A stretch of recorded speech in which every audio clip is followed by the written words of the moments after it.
நல்வாழ்வு தரும் வாழைப்பூ குருமா செய்வது எப்படி நம்ம இந்த வீடியோவில் பார்ப்போம். இதுக்கு ஒரு வாழைப்பூ உரித்து வச்சுக்கணும். தக்காளி 6 தக்காளி எடுத்து வச்சுக்கணும். கசகசா 2 டீஸ்பூன், தேங்காய் 1 மூடி, வெங்காயம் 6 வெங்காயம் எடுத்து வச்சுக்கணும். மிளகாய் 3, சீரகப்பொடி மிளகு பொடி 1 டீஸ்பூன், சோம்பு 2 டீஸ்பூன், பிரெஞ்சி இலை, பட்டை, கிராம்பு, ஏலக்காய் இதெல்லாம் 2 எடுத்து வச்சுக்கணும். பட்டர் பீன்ஸ் 50 கிராம், வெள்ளைப்பூண்டு 2, இஞ்சி ஒரு துண்டு, மஞ்சள் பொடி 2 டீஸ்பூன்,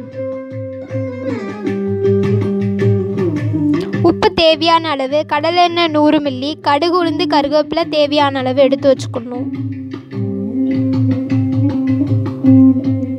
வேக வைத்த வாழைப்பூவை எடுத்து வச்சுக்கணும். மல்லிப்பொடி 3 டீஸ்பூன், தக்காளி சாறை அரைச்சி நல்லா விழுது மாதிரி வச்சுக்கணும். தேங்காய் சீல் அரைத்த விழுதை எடுத்து வச்சுக்கணும். வேக வச்ச பட்டர் பீன்ஸு, வெங்காயம், இஞ்சி, வெள்ளைப்பூண்டு, பட்டை, கிராம்பு, ஏலக்காய், ஃப்ரெஞ்சி எல்லாம் அரைத்த விழுதை எடுத்து வச்சுக்கணும். இப்போ அடுப்பில் ஒரு சட்டியில் எண்ணெய் ஊற்றி, எண்ணெய் நல்லா காஞ்சு வர பக்குவத்தில் கடுகு உளுந்து போடணும். கடுகு உளுந்து வெடிச்சோன்னையும் அது கூட கொஞ்சம் கருவேப்பிலை போடணும்.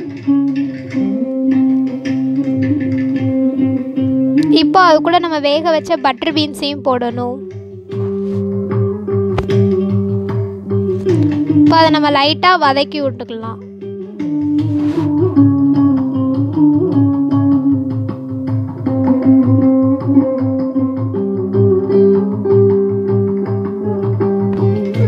இதோட நம்ம அந்த வேக வச்ச வாழைப்பூவையும் நல்லா சேர்த்துக்கணும். இந்த வாழைப்பூ பட்டர் பீன்ஸோட நல்லா மிக்ஸ் பண்ணுற மாதிரி நம்ம நல்லா கிண்டி விட்டுக்கணும்.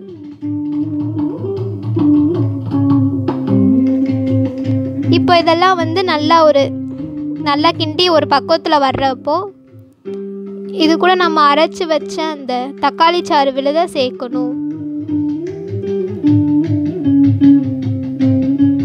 அரைச்சி வச்ச விழுதையும் அது கூட போட்டு வச்சுக்கணும்.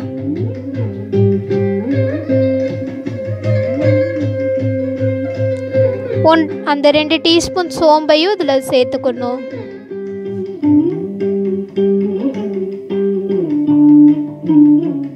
உப்பு தேவையான அளவு போட்டுக்கணும். அப்புறம் தேவையான அளவு தண்ணி இதில் நம்ம ஊற்றிக்கணும்.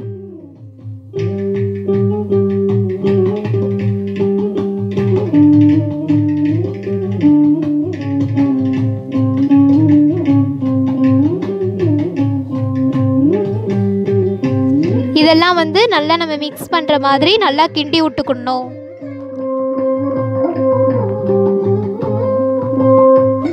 இப்போ இதெல்லாம் நல்லா கொதிச்சு வர்ற பக்குவத்தில் நம்ம அந்த மிளகாயை பொடிசாக நறுக்கி வச்சு இதில் போடணும்.